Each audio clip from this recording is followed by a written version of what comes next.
Ok, allez, on démarre l'enregistrement pour le range. Donc on va quitter toutes ces conneries de tendance. Euh, Mais pour le coup, là, Numos, là, 6K, quand tu l'as, celle-là, tu m'en reparles. Quand tu as le bas du pullback, là, ça me chauffe de mettre en portefeuille. Super sexy, là. Ça, pour traverser l'indécision des prochaines années, c'est parfait. Puisque tu sais qu'il y a de la valeur. Voilà. Donc ça, c'est vraiment achat, TP troisième borne, easy, 99% de taux de réussite sur des trucs pareils. Non, je déconne, peut-être pas 99, mais bon, tu as 90% de taux de réussite, un très beau risk-reward, faut pas hésiter, quoi. Maintenant, il faut être patient. Ok, des ranges. Des ranges, des ranges. Qu'est-ce qu'on peut traiter comme range?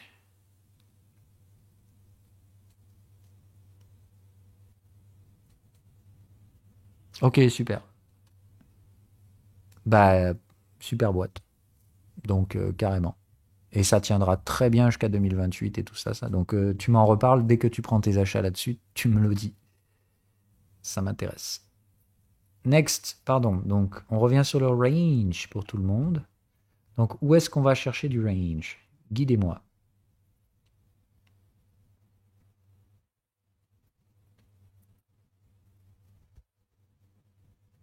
Personne? Je peux aller chercher dans les canaux d'analyse, hein, mais... Ou alors on fait du ticker au hasard.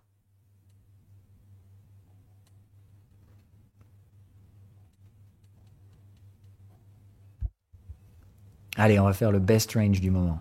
The Silver. Il a mis une quenelle au vendeur, lui, en l'espace de 2 jours. C'est hallucinant. Donc, the range on Silver. Donc, il faut trouver le bon time frame, comme d'hab. Donc, ici, on reste easy. Alors, pourquoi? The hell? Pourquoi j'ai pas mes... Bah... Ah merde, oui, on est en mensuel, je suis con. D'accord. J'étais là, je vois pas mes contextes d'unité supérieure.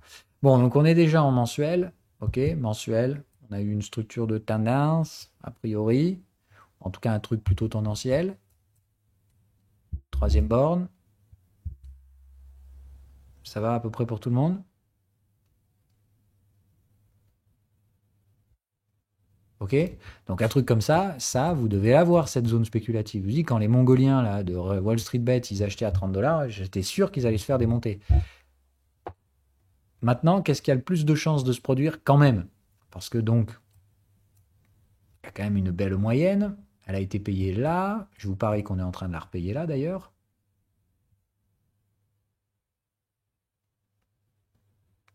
Qu'est-ce qu'on va lui faire à la troisième borne vendeuse? Pour moi, on va à la carotte directe, hein. Et on va faire une troisième borne neutre. Ça veut dire qu'il faut aller chercher Fibo 76 vers les 40 $. D'accord? Moi, je l'ai toujours dit, cette troisième borne, elle est vendeuse, mais personne ne peut la vendre. Parce que pour la vendre, il fallait au moins 35 $. Donc, c'est juste que c'était complètement con d'acheter ici, mais ça faisait aucun sens de vendre. La zone Fibo était plus haute. Donc, pour ma part, c'est plus de dire, ce qui nous attend maintenant, c'est d'aller chercher la troisième borne neutre, 35, 40 $. Et là, par contre, à 40 $, si vous ne vendez pas votre silver, ça va mal se passer pour vous. OK? Donc, à 40, il y a des stratégies vendeuses qui se mettent en place. À 35, il ne faut pas trop traîner. Enfin, il faut commencer à penser take profit. OK? Ça marche? C'est tout con, hein? C'est vraiment tout con.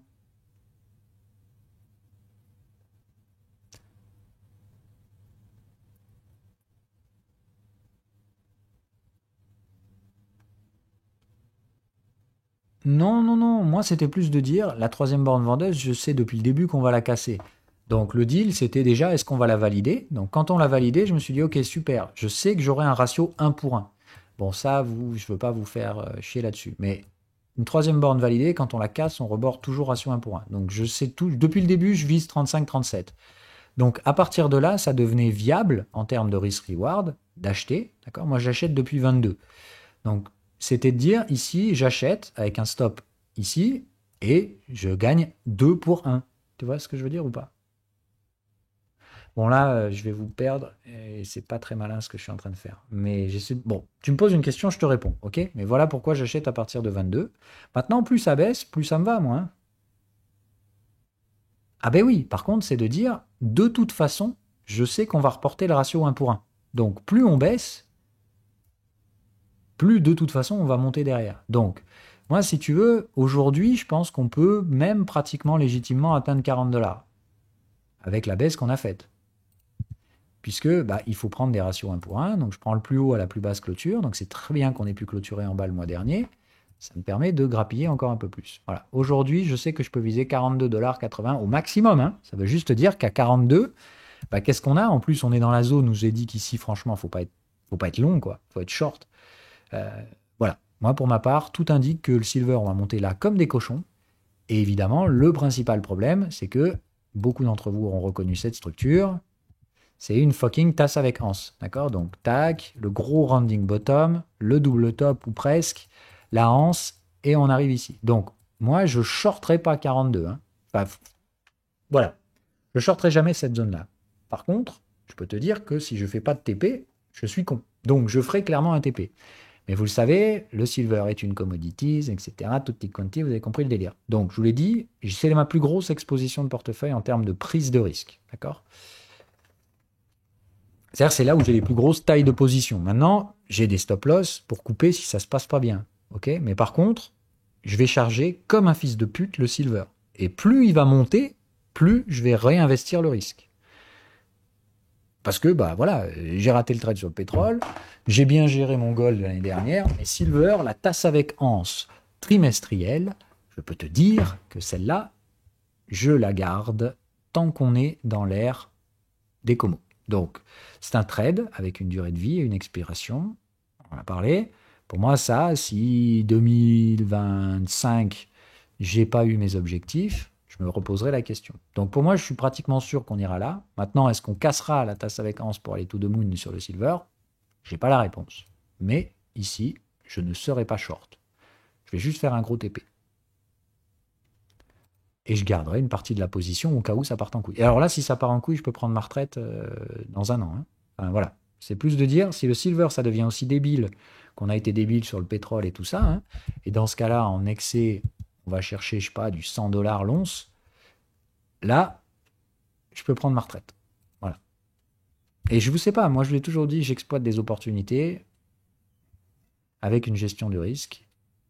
Et si je tombe sur le trade du siècle, bah, ça va juste me faire gagner du temps. Et si je tombe pas sur le trade du siècle, je vais quand même faire ma gestion du risque. Ok? Donc c'est vraiment pour ma part, si ça marche le silver, TP42, et je garde une partie ouverte pour éventuellement faire de la folie. Partie ouverte. Et dans tous les cas, mon trade sera sécurisé et à 41, j'aurai TP 60% de la position au minimum. Voilà. Ok? Donc cas particulier du silver, j'aurais pas dû commencer là-dessus. On va analyser des trucs que je connais pas. Voilà, tiens, c'est mieux, comme ça au moins on ne fait pas de gestion. Alors, IDEC. Ok. Donc, on va là. Ouf, oh là là. Euh, c'est une histoire, lui. Qu'est-ce qu'on fait là-dedans? Qu'est-ce que c'est? Les boîtes de contexte sont toutes arrachées dans tous les sens. Je sais pas ce que c'est, mais bon, enfin, franchement, ça, vous touchez pas, quoi. Tant qu'on revient pas au moins chercher le contexte vendeur, il n'y a pas de. Ça sent le chaos, quoi. Voilà, next, hein. On est d'accord.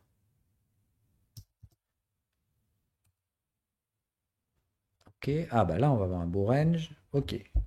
Donc, moyenne à l'intérieur du contexte, mais les deux sont à l'achat. Donc attention, ça pourrait être range tendanciel, hein. Donc c'est plus de dire on a beaucoup plus de facilité à casser, etc. Bon, on va tout de suite regarder sur l'UT au-dessus. Là, c'est le beau range. Là, il n'y a pas de souci, hein. D'accord? Là, vraiment beau range, sans trop de problèmes. Donc, c'est quoi comme type de range? Précédé d'une tendance ou non?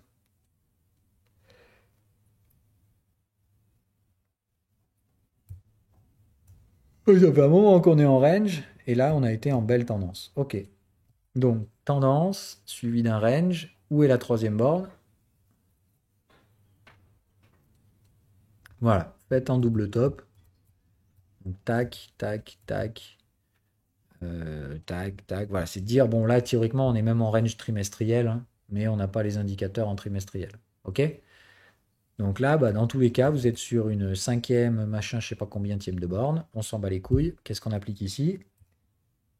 Nunu!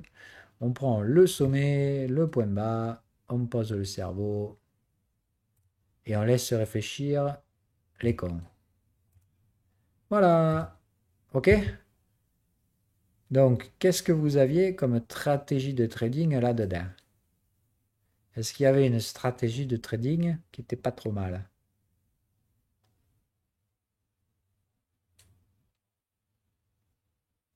Le repli neuneu.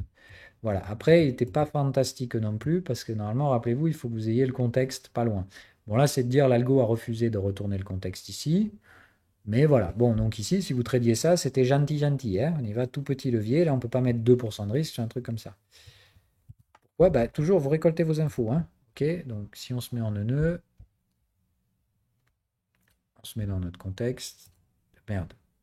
Range, neuneu, repli neuneu. Ok.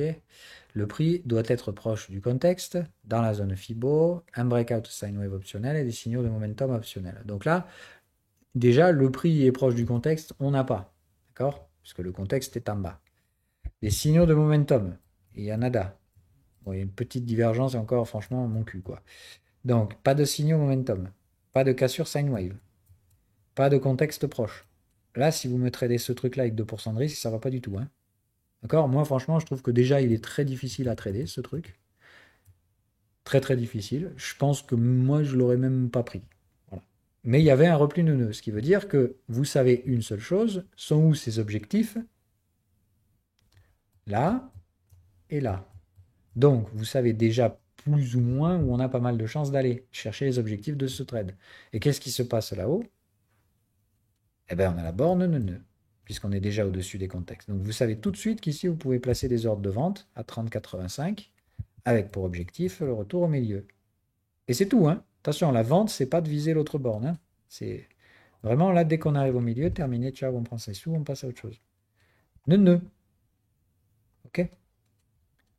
On vend la borne, on récupère au milieu et on se fait pas chier. Ça marche? Pour tout le monde? Ça, normalement, tout le monde doit connaître, hein. Neuneu, il n'y a rien de plus débile que ça. Là, c'est, on ne se laisse pas impacter par le news flow. Quand vous allez arriver ici, tout le monde va vous dire ah, c'est génial, c'est la boîte du futur. Si elle le casse, elle va chercher 80 dollars. Je sais pas quoi. Attends, rien à foutre. Tu short 30, tu TP 20 et tu laisses parler les cons. Et tu auras gagné 10 dollars par action. Alors que eux, ils vont brûler pas mal de neurones pour je sais pas trop ce qu'ils vont faire. Et ça marche pas à tous les coups, hein. Au pire, tu prendras un stop loss. D'accord? Mais toi, au pire, tu vas prendre 5-6 dollars de stop loss par action pour en gagner 10. Et tu as beaucoup plus de chances de réussir qu'eux. Euh, Next. Un autre truc où je reprends des trucs au hasard. Rez. Ok, oh, magnifique. De chez Magnifique. Ça, c'est une beautiful vague 5 étendue. Oh putain, mais ça, c'est funky, nique sa mère. Alors, pour les gars en tendance. Tiens, d'ailleurs, je vais la prendre parce qu'elle est magnifique. Bon, ça, c'est le typico de la vague 5 étendue, hein. D'accord? Vous la voyez ou pas, les expérimentés? Enfin, les jaunes. Tac. Ça break bien ici, ratio 1 pour 1. Et ah merde, putain, on revient visiter le niveau de breakout. Ça repète une deuxième fois, à peu près ratio 1 pour 1. Et merde, putain, ça rechute et on vient chercher les overlaps. Ça, c'est putain de vague 5 étendue par excellence. Elle est magnifique, je vais la garder. Euh, je vais me la mettre. Ta merde. Ta merde. Ok, donc comme toutes les vagues 5 étendues, vous voyez que celle-là, elle fait pas. Elle garde sa valeur. Ok. Mais alors là, elle, ce qui est assez dingue, c'est que elle a fait plus que garder sa valeur, quoi. Enfin, quand même une histoire là. Le schéma global et ça, c'est assez rare comme terme d'action de prix. Donc là, clairement, la grosse chute du Covid, ça met fin à ce truc-là. Maintenant, neuneu, enfin, vous pouvez faire rien d'autre que du neuneu mensuel là-dedans, quoi. Mais c'est une histoire, le truc. Je sais pas ce que c'est. Rez, c'est quoi cette boîte? C'est absolument magique. Enfin, franchement, en termes de structure de prix, elle est tellement belle. C'est, je te dis, pour moi, c'est un livre ouvert, ce truc, quoi. C'est magnifique. Mais c'est surtout un beau livre ouvert de vaccin qui est tendu. Euh, Attends, je regarde que l'overlap ait bien été maintenu. Ouais, bon, il n'est pas parfait, l'overlap, hein. Il était un petit peu traficoté. Disons que l'overlap il aurait dû tenir un petit peu plus, quand même. Alors, attends. Tac, tac, tac. Ouais, c'est vrai que l'overlap est pas ouf, hein. Attends, je vais y arriver. Ok. Désolé, hein, du coup, je fais ça pour moi. Je sais que c'est pas trop trop. Oh putain, qu'est-ce qu'ils ont fait? C'est nouveau ça.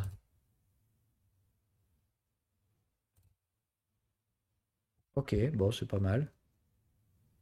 C'est pas trop mal.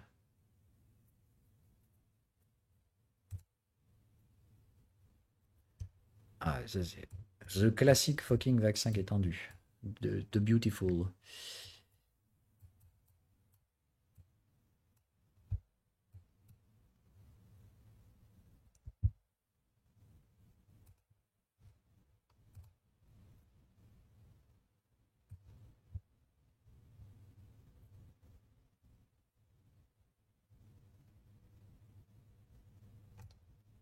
Tac. Alors, désolé, hein. Tac.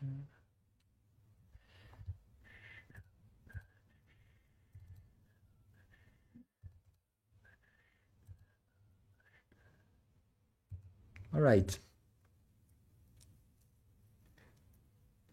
Ben, disons que là, l'overlap, il est pas ouf, mais ça va. Globalement, franchement, ça tient. C'est à peu de choses près. Normalement, pour moi, c'est tu dois pas clôturer les bougies de l'UT au-dessus, là. Donc, de l'UT tendance. Donc, en trimestriel, l'UT tendance, c'est le trimestriel. Pardon, en mensuel, l'UT tendance, c'est le trimestriel. Donc, tu vois, normalement, pour moi, on n'aurait jamais dû clôturer sous ça, là. Donc là, tu vois, il y a quelques bougies qui me posent quand même problème, là. Normalement, ça, on tient pas dessous, quoi. Voilà. Bon, après, ça, c'est le crack des années 2000. Donc, je peux comprendre ici que ça ait douillé, quoi. Bon, c'est surtout de dire, quand ça réattaque comme ça, nique sa mère, tout de moon à ce moment-là, si là, tu comprends pas que c'est un breaker de vaccin qui est tendu, malgré les petites incertitudes, enfin, les petites irrégularités, c'est plutôt de dire, là, putain, mon coquin, si tu luttes contre ça, tu vas te faire péter le compte.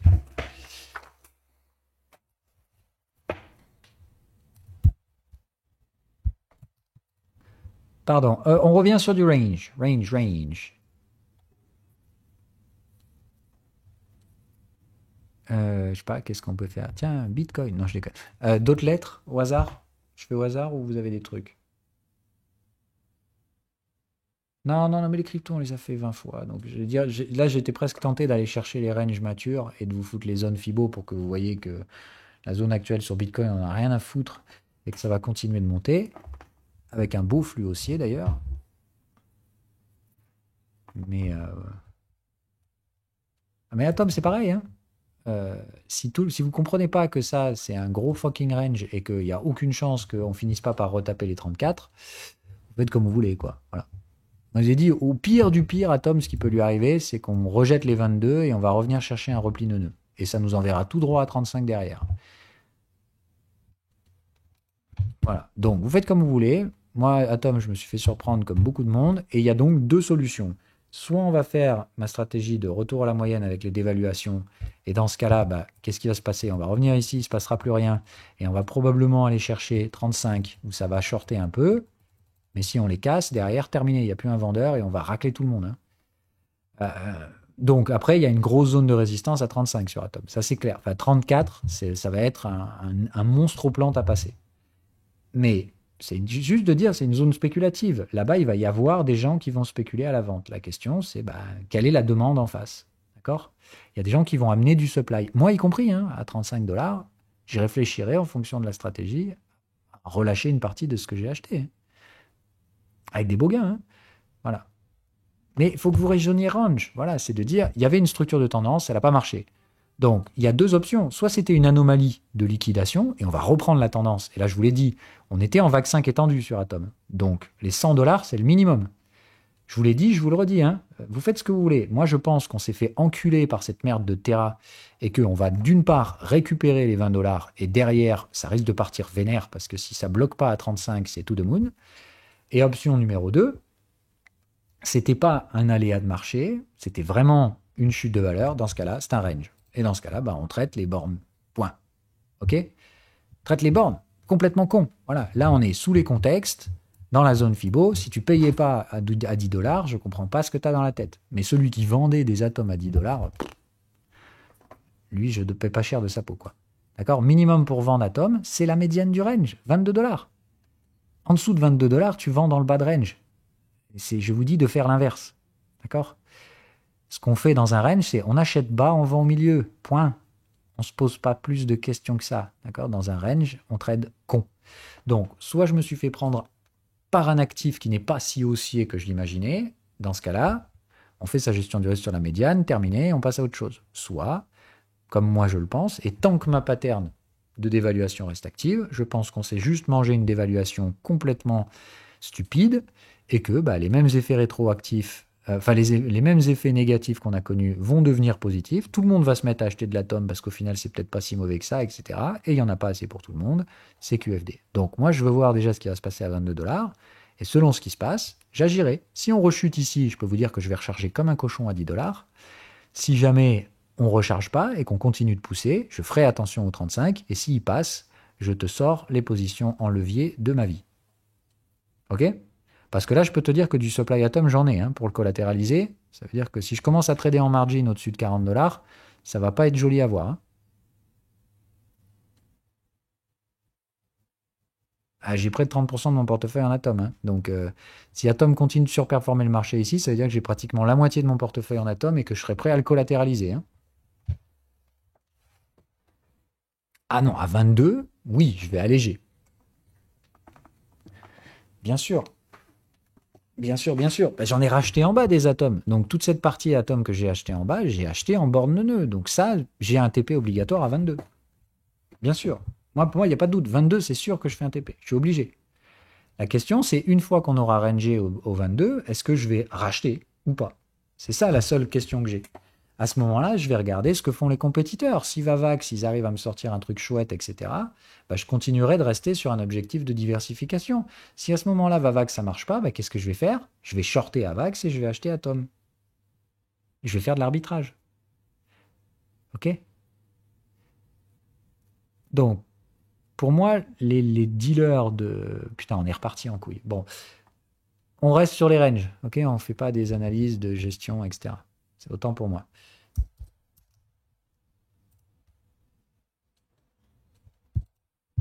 Alors, c'est pas mal ça aussi. Mais mensuel, il n'y a pas assez d'historique. Ça paraît un peu compliqué le mensuel. J'irai plutôt sur l'hebdomadaire. Et... Oh putain, qu'est-ce que c'est que ce truc? Alors, il y a le range. 1, 2, 3, accumulation. Il y avait un premier breakout qui se fait annuler. Donc, moi, je dirais jusque-là, si je mets jusque-là, je me serais dit, ça a la gueule d'un début de fameuse vaccin étendu là. D'accord? C'est-à-dire vraiment, vous avez le breakout et ça veut pas. Donc, ça a vraiment cette structure de range acheteur là, qui paye toujours dès qu'on revient chercher les moyennes. Donc là, ça a franchement la gueule du range acheteur. Maintenant, bah, étant donné que maintenant qu'on a l'histoire là, d'accord, on reste sur la réalité de maintenant. Les 5 dernières boîtes de contexte sont relativement jointes. La moyenne est dedans. Les deux s'opposent. Moyenne relativement ascendante, mais contexte qui baisse très fort. Égale prix qui baisse fort, mais valeur moyenne qui pousse toujours à l'achat. Donc globalement, ça crée des ranges. Voilà.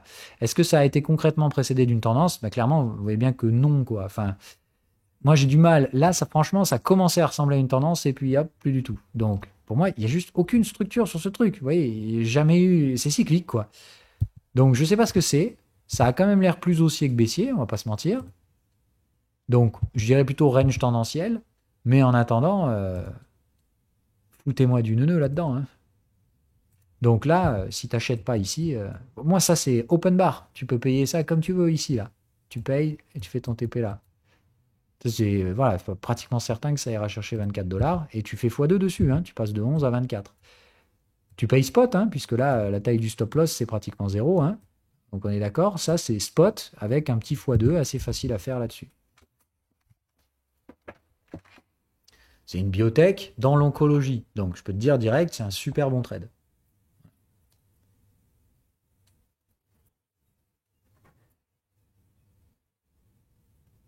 Ok, il y a un TP obligatoire par là, mais je pense que ça peut tirer plus hein, que les 24. Ah non, mais même 2%, enfin moi je vois pas de souci. D'accord. En borne neuneu, il faut que tu trades sous les contextes et tout ça, tout ça. Donc moi je pense que par là, ça se tradait. Il y avait des signaux de momentum de type range. Donc c'est parfait. Moi je pense qu'un achat là, c'était no problemos quoi.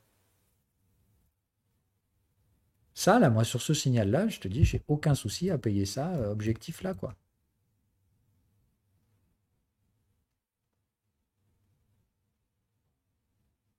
Et tu as atteint ta validation ici. Donc là, déjà, tu as abaissé ton stop loss, tu as réduit ton stop loss. Donc normalement, tu as acheté ici.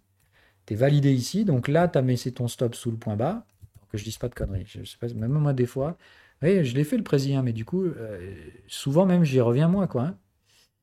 Validation, retour au canal de tendance. Voilà. OK. Déplacement du stop loss au sommet. Bon, là, le creux, en l'occurrence. Et confirmation dans le milieu du range. Ça marche? Donc, clairement ici, merde, voilà, c'est repeating. Est-ce qu'il est resté? Ok, il est resté sur le même. Donc là, tu as eu ta validation, donc c'est là où tu déplaces ton stop sous le point bas précédent. Donc là, à la base, tu risquais 2% avec avec un stop pratiquement à zéro. Là, tu comprends, tu risques pratiquement plus rien. Tu risques 0,20% de capital ou un truc comme ça. Donc là, tu as 0,20% de risque dans le marché et je te garantis que ça va là-bas. Donc là, pour 0,20% de risque, tu vas gagner probablement 2 et quelques pourcents de capital. Sexy. Enfin, moi, je te dis, c'est comme ça que ça marche, le trading. Le vrai trading, le trading des professionnels, pas des trous du cul là sur YouTube. Ok? C'est comme ça qu'on gagne sa vie en trading. En accumulant plein de petits rendements, bien maîtrisés. Point barre. Moi, à ce stade-là, celui qui se tord les cheveux à dire ah putain, qu'est-ce qu'il va faire, Koura, etc. Alors qu'en vrai, avec une stratégie la plus conne du siècle, d'accord? À l'heure actuelle, tu risques 0,2% pour 2% de gain. Si tu comprends pas que ça gagne de l'argent et que essayer d'intellectualiser les ranges pour savoir où est le meilleur truc, le machin bidule, ça marche pas quand on est dans des stratégies de range. On applique des stratégies à la con. Tu gagneras pas des mille et des cents, tu vas pas devenir millionnaire avec des ranges neuneux. Hein. Mais par contre, putain, qu'est-ce que tu gagnes en tranquillité. Et tu rigoles de voir les Mongoliens sur les réseaux se triturer les neurones avec des stratégies débiles. Euh, c'est vraiment ça en tient qu'à ça. Ok? Dieu sait que je suis partisan de la complexité dans le trading. Hein. J'ai probablement une des stratégies les plus rigoureuses qui existent, enfin, en tout cas qui soit partagée sur les réseaux. Donc autant te dire qu'au niveau complexité, je sais faire aussi. Hein. Mais pour moi, la complexité, ça doit permettre de générer des gros rendements. Ça sert à gérer des gros risques, donc il faut que ça rapporte beaucoup de thunes. Mais quand on parle de trade où il n'y a pas grand-chose à gagner, bah, et ça sert à rien d'avoir une stratégie complexe, Ishimoku, croisement, Tenken, machin, mes couilles. Non, mais là, c'est juste, sois con, voilà, traite des ratios risque-rendement, en fait. Attends que ça décale suffisamment pour te mettre en face des gogoles, n'écoute pas leur narratif, et puis point barre. T'as plus de chances de réussir que. Mais ça marche pas sur un trade. Mets 100% de ton compte sur ce truc-là, et ça marche pas. Paf, 2% de risque maxi, stop, tu passes à autre chose, tu laisses le trade se dérouler et tu cherches pas à comprendre.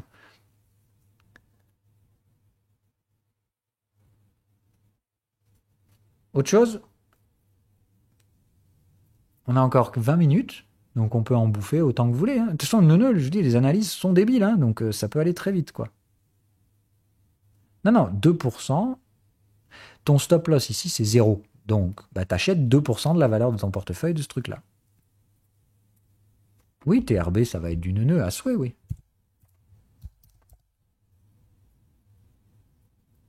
Je sais plus où est-ce qu'il y a la plus grosse historique de TRB, là. On y était dessus tout à l'heure.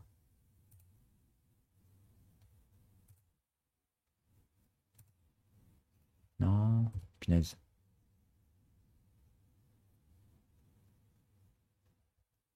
T'es obligé d'aller sur des exchanges de l'espace ou quoi là?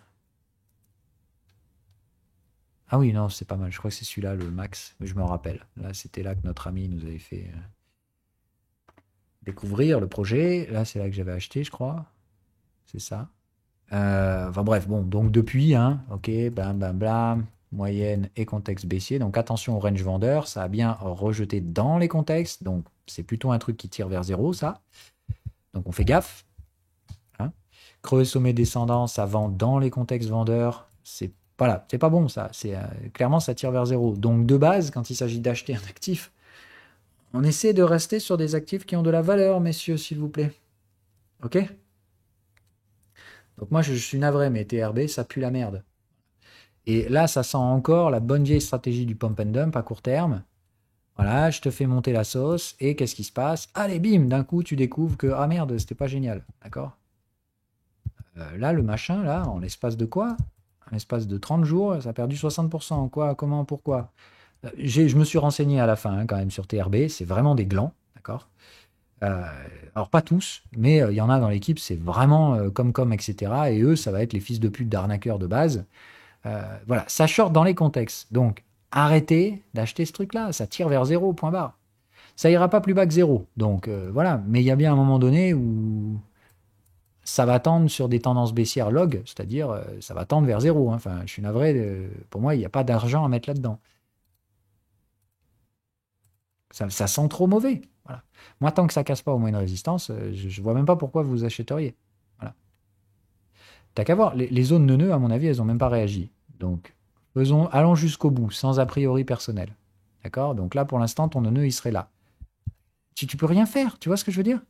Il n'y a rien à faire. Aucune des zones n'a réagi. Donc là, il faut au moins que ça rebondisse à 70 pour qu'il y ait quelque chose qui se passe, pour jouer l'achat. Là, c'est mort. Terminé. Tu fais que faire des nouveaux plus bas, tu n'arrives jamais à rebondir suffisamment pour amener un peu de vie. Ça marche pas, point. Ça marche pas. Désolé, ça va à zéro. Ça mettra le temps qu'il faut, hein, mais moi je pense que ça va à zéro. Je shorterai pas ce truc, hein, je vois pas d'intérêt à shorter, encore une fois, mais pas d'argent là-dedans. Enfin, je ne mettrai pas un dollar. Désolé, not for me. Maintenant, si ça pète à 70, là oui, je suis chaud. Je rachèterai les fameux 40 d'ailleurs, les mêmes niveaux où j'avais acheté à l'époque, je crois. Aucun problème, moi je suis chaud de repayer 40, mais je veux que ça trade à 80 et que ça tienne, d'accord?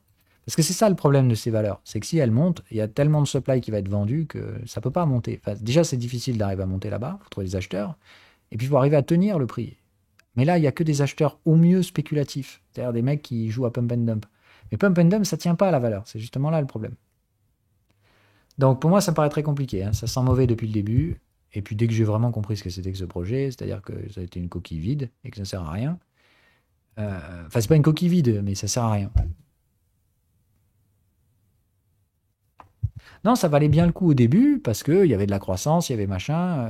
Voilà, il y avait des intérêts spéculatifs. Et puis ça a vite divergé, quoi. Mais il y avait une belle vague 5 étendue, hein, ça breakait ici, tac, tac, tac. Comme on avait dit, si on fait abstraction du lancement un peu foireux, là, et des survalorisations, il y avait un bel overlap. Par contre, ça, c'est pas une vague 5 étendue. Voilà, ça, c'est hop, blablabla, plus rien, zéro. Moi, j'étais chaud, hein, TRB, j'en avais, hein. Mais voilà, par moi, ça colle plus, là. Marche plus. Plus de structure, tout s'efface, et tu sens que c'est, oh merde, bon, bah tant pis, hein. Il y a plein de projets qui tirent vers zéro. On en a parlé et il y en aura d'autres. Ok? On s'accroche pas à un projet. Ah ben Ripple, c'est le bel exemple de ce qui va à zéro aussi. Hein. Enfin, vous faites comme vous voulez, hein. Mais Ripple, jamais je mets un dollar sur ce truc. Euh, qui cale plus d'historique? Voilà. Donc, vous la jouez comme vous le sentez. Hein. Alors, je peux même trouver un peu plus d'historique que ça quand même. Non. Qui cale plus d'historique? Ah, peut-être Bitstamp, pas plus. Ah non, même pas. Poloniex, merci. Voilà. Donc, on est bien d'accord que ça, c'est très compliqué de mettre de l'argent quand même. OK? Vous faites des régressions linéaires là-dessus, vous allez vite voir qu'il y a des trucs qui vont pas, quoi. Donc, quelle est la valeur d'un Ripples? Donc, la valeur d'un Ripples, c'est actuellement maximum 70 centimes. Mais encore une fois, on fait très très très attention. D'accord? Ce que vous y voyez surtout, c'est que ça décale fort fort fort au nord. Ok, la valeur basse, de toute façon, elle est à 0. Hein. Donc ça veut surtout dire que, ben, attention. Pour ma part, ça sent pas bon. Ça sent vraiment pas bon. Puis si on enlève toute la partie où c'est inconnu, parce que quand même 2015, etc. Voilà, c'est plus de dire là, dès que je vais enlever ça, vous allez voir que ça sent de plus en plus mauvais. Hein. La valeur, au lieu de monter, elle plutôt planifie, voire putain, ça va vite baisser. Ok? Donc vraiment de base, hein, plus on enlève de l'historique, ou plutôt, pour faire simple, plus on va en rajouter, hein, parce que plus les prix sont sous le truc, plus ce truc-là va baisser. Hein. D'accord? Donc il y a bien un moment donné, ça c'est le point de référence. Donc ça veut dire après votre droite, elle va passer là. Pour moi, ce truc-là, dès que ça commence à tendre vers ce qui est inévitable pour moi, hein, c'est que la valeur va tirer au sud et terminer, ça vaut rien. Ça mettra des années à se dégonfler parce qu'il y a quand même beaucoup, beaucoup, beaucoup de market cap. Mais voilà, je pense pas que Ripple soit un mauvais actif, un Rockpool, etc. Mais je le vois pas positionné correctement en termes de compétitivité. Donc maintenant, à partir de là, bah, hormis tous ces aspects de valorisation et tout ça, eh ben, est très cher. Ça veut dire que pour moi, Ripple, il fallait que ça paye à 60 et ça paye pas, donc not a good sign. Voilà, il faut recommencer, c'est-à-dire il faut repasser au-dessus d'un 20 pour que je sois éventuellement chaud de racheter à 0,70. Ok? Et là, je serai chaud pour dire le Ripple il va à 2,60. Sinon, c'est mort. Voilà, tout là, il fallait que ça tienne et ça n'a pas tenu. Pour moi, l'achat, il était là et il n'a jamais validé, il n'a jamais fait quoi que ce soit. Donc, pas bon. Ça ne marche pas pour moi. Désolé. Ça mettra du temps, hein, mais je pense que celui qui a pris son achat ici, avec un stop loss de la taille du canal de tendance, donc 0, hein, on est d'accord. Celui qui a acheté ici, il est passé pas loin de son TP, d'accord. Bon, il a peut-être fait TP, hein, mais en attendant, s'il a fait TP depuis sa chute. Et je pense que maintenant, la suite de ce truc-là, ça mettra le temps qu'il faut, mais ce sera plus proche du stop loss.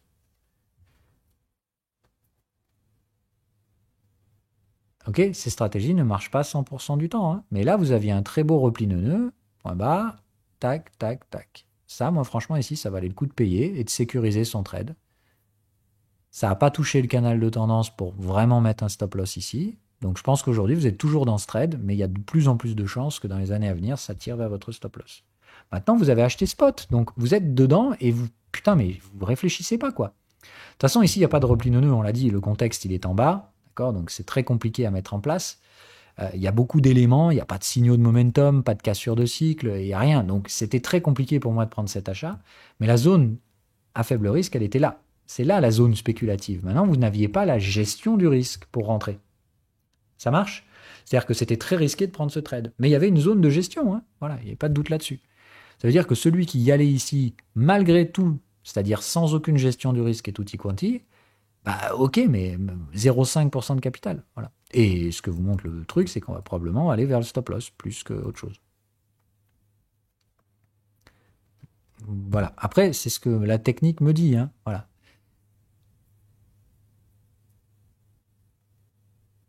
Ah non, non, non, non, non, non, non, non, non, non, non.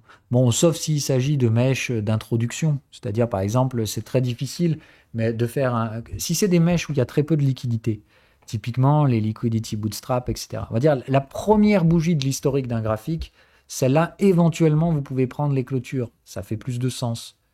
Mais non, non, sinon, non. Voilà. OK? Sinon, non. Hormis anomalie de prix, vous voyez bien par exemple que ça, c'est une anomalie de prix, donc ça, on ne tient pas en compte, ça. Voilà. Mais mis à part ça, voilà. Et éviter de supprimer de la donnée. Voilà. Normalement, sauf si c'est traité sans liquidité, donc par exemple, certains exchanges étaient réputés pour faire des mèches bien débiles, bah, éventuellement, dans ce cas-là, essayez de trouver un autre exchange qui a moins de mèches débiles. Voilà.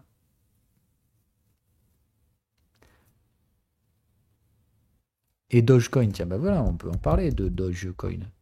Donc, Dogecoin, on est d'accord? Qu'est-ce qui se passe sur Dogecoin? Pareil, si je mets une régression linéaire, on est où? On est allé très très loin de la valeur, c'est extrêmement mal distribué, on est large en dessous. Ça, c'est le typique, hein, que je vous dis, d'un écartement de la valeur, un écartement à la valeur qui est juste hors sol, quoi. Tu vois même pas l'activité de prix qui précède les pumps. C'est de la pure bulle spéculative, mais comme on en a rarement vu, quoi. Donc le problème, c'est que maintenant que tout le monde se barre, bah, qu'est-ce qui se passe? C'est la merde. Et oui, c'est la merde. Là, il n'y a que des perdants là-dedans. Enfin, et plus le temps va passer, plus il va y avoir que des perdants dans ce truc-là. Ça va être très compliqué. Il va falloir trouver de la demande. Alors Dieu sait qu'il y a Monsieur Musk derrière et qu'il est doué pour ça. Donc je jetterai pas trop vite non plus le bébé. Je shorterai pas Dogecoin. Voilà. Mais je pense qu'il faut être fou pour acheter ça, quoi. Votre espérance de gain est 100% basée sur le fait qu'un autre mec va manipuler le marché pour attirer plus de demandes. J'ai beaucoup de respect pour Monsieur Musk, mais je sais qu'il mangera un procès à cause de Dogecoin, hein. Ça finira par arriver, c'est clair. Clairement, il manipule. Enfin, c'est de la pure manipulation. Donc, pour ma part, c'est très dangereux de baser votre espérance de gain dans la croyance qu'un homme arrivera à manipuler la demande sur un marché. Très compliqué pour ma part.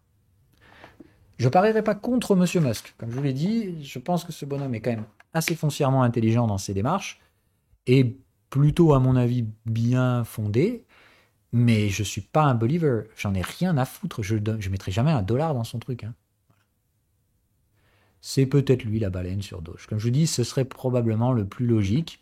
Et dans ce cas-là, il distribuera cette valeur à tout le monde, moi y compris. Tu vois ce que je veux dire? Si un jour ça vaut quelque chose, ce truc-là, c'est parce qu'il nous l'aura donné. Donc bah, je vais prendre ce qu'il me donnera.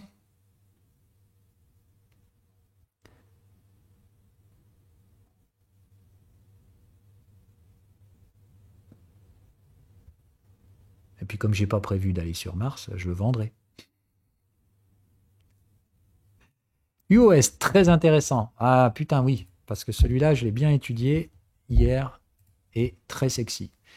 Vraiment très très sexy. Ok, donc là justement, on a fait un petit écartement à la valeur, mais vous voyez qu'on voit l'historique de prix, etc. C'est pas de la folie non plus. Donc là, à mon avis, c'était de dire attention à ce que ça a été à ce que ça n'a pas été survalorisé, mais clairement, on voit bien que ça a tenté le démarrage d'une tendance et avorté complet. D'accord? Donc UOS, pareil, jusqu'à nouvel ordre, qu'est-ce qu'on fait là-dessus? Les amis, hein? D'accord? Donc moi, je pense qu'UOS fera partie de ces actifs qui ont de fortes chances de remonter ici. Je me pose la question toujours de savoir si il va pas nous faire la même que mon ami Vatom, c'est-à-dire ça mange un gros flux baissier, on aligne les troisièmes bornes, bref ici le flux s'arrête et on passe immédiatement de baissier à haussier. Ce que j'aime pas, c'est que j'aurais préféré qu'il remonte plus vite comme Papa Vatom et qu'il nous fasse son range courant du mois d'août. Il est très en retard, il a rangé vraiment à plat, les niveaux de retracement sont quand même assez significatifs, d'accord? C'est-à-dire à chaque fois du creux, du sommet au creux, on retrace plus de 50%. Bref, voilà, ça me paraît très faible. Donc, je suis beaucoup moins bullish que sur Atom. Je ne vois pas les effets de liquidation, c'est-à-dire, pour moi, il n'y a pas eu d'effet rétroactif, pardon, de boucle de rétroaction négative sur UOS. Enfin, j'ai pas l'impression qu'UOS a été une victime collatérale de processus de liquidation et trucs comme ça. Ou alors j'ai pas suivi, enfin j'ai pas eu l'impression qu'il ait été pris dans la tourmente à un moment donné à cause de l'un ou de l'autre.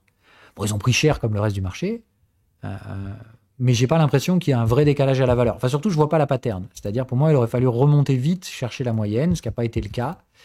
Euh, Maintenant je pense que comme tous les bons projets, d'accord, UOS c'est quand même un bon projet. Maintenant j'ai creusé et je me suis surtout rendu compte qu'ils ont vendu beaucoup de choses, il y a toujours rien côté UOS, hein.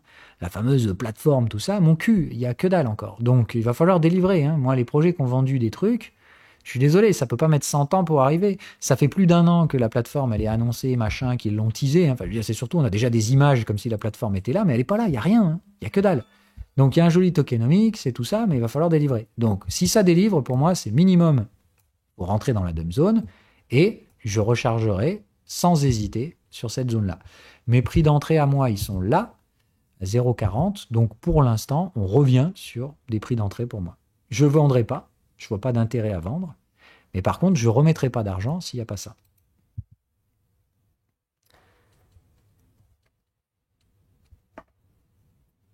Maintenant, si ça me fait un repli neuneux, j'hésiterai pas à remettre de la thune, hein. Voilà. Mais j'aimerais un beau repli neuneux, c'est-à-dire pour rentrer dans les contextes résistants, les renverser, comme ça, quand on revient chercher ici, ils sont à l'achat. Tu vois, si j'ai une bonne gestion du risque ici, avec un contexte qui monte vers mars-avril, ou pour ma part, ici, on aura un vrai cycle vendeur, là, tu vois, enfin, on aura la fin d'un cycle vendeur, donc des très bons timings d'achat, les dit pour avril 2023. Je pense qu'il y a beaucoup de projets qui vont faire des creux ascendants en 2023, en mars-avril 2023. Et eux, je vais charger à ce moment-là, hein. Mais je pense qu'il y a une poignée de projets, Atom, Bitcoin, Ethereum, vous allez vous mettre le doigt bien profond pour avoir un bottom en mars-avril. À mon avis, ceux-là, en mars-avril, ils seront toujours en train de léviter autour de leur 50% de range, et tout le monde va devoir malheureusement faire quoi? Bah, se convaincre qu'il va falloir acheter, tant pis. Ah, il y en a beaucoup, hein, qui vont, à mon avis, attendre des mèches basses, hein, sur les Bitcoin, Atom et Ethereum. Je vous mets ma main à couper, hein. On en reparle quand vous voulez, mais je pense que franchement, début d'année prochaine, beaucoup de projets vont reproposer des structures d'achat. Quelques projets vont surtout être toujours dans la médiane des ranges, et comme ce seront les bons projets, bah, la demande va revenir dessus et vous pourrez vous brosser pour avoir des prix bas.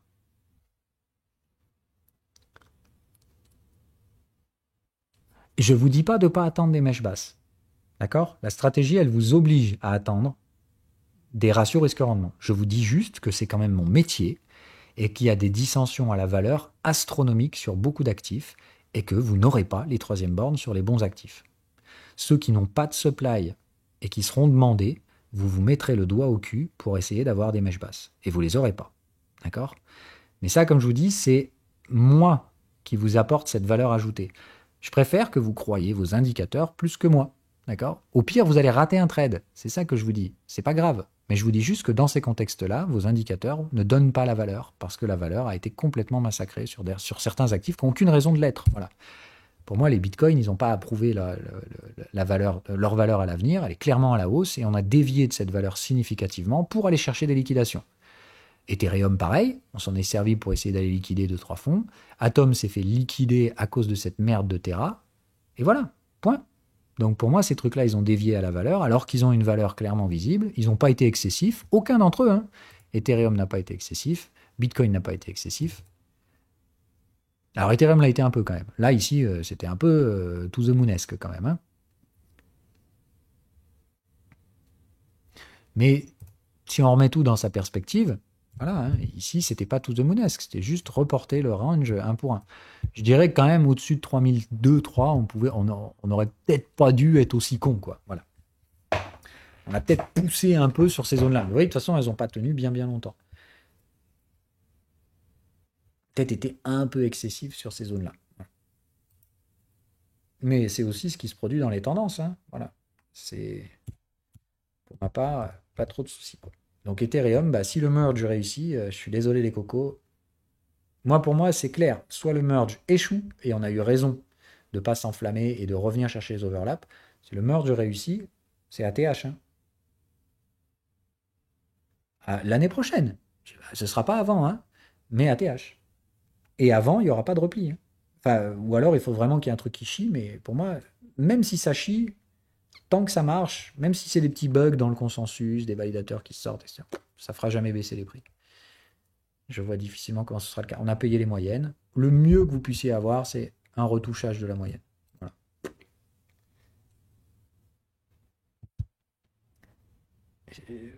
Bon, on a dérivé. Bon, on s'arrête là. J'arrête pour le replay et on discute vite fait. Je peux rester jusqu'à 14h30, mais pas plus. Après, je vais chez l'ostéo. Donc, une seconde. Allez, ciao pour ceux qui regardent le replay. On remettra peut-être pas le couvert dans 2 semaines, mais au moins une fois par mois, hein, voilà. C'est plus que je risque d'alterner une fois toutes les 2 semaines entre les Français et les Anglais, parce que les pauvres quand même, voilà. Donc on verra. Au pire, je le mettrai en mensuel plus qu'en billet hebdomadaire, qu'en bimensuel, mais voilà, je vous tiendrai au jus. Ciao, ciao!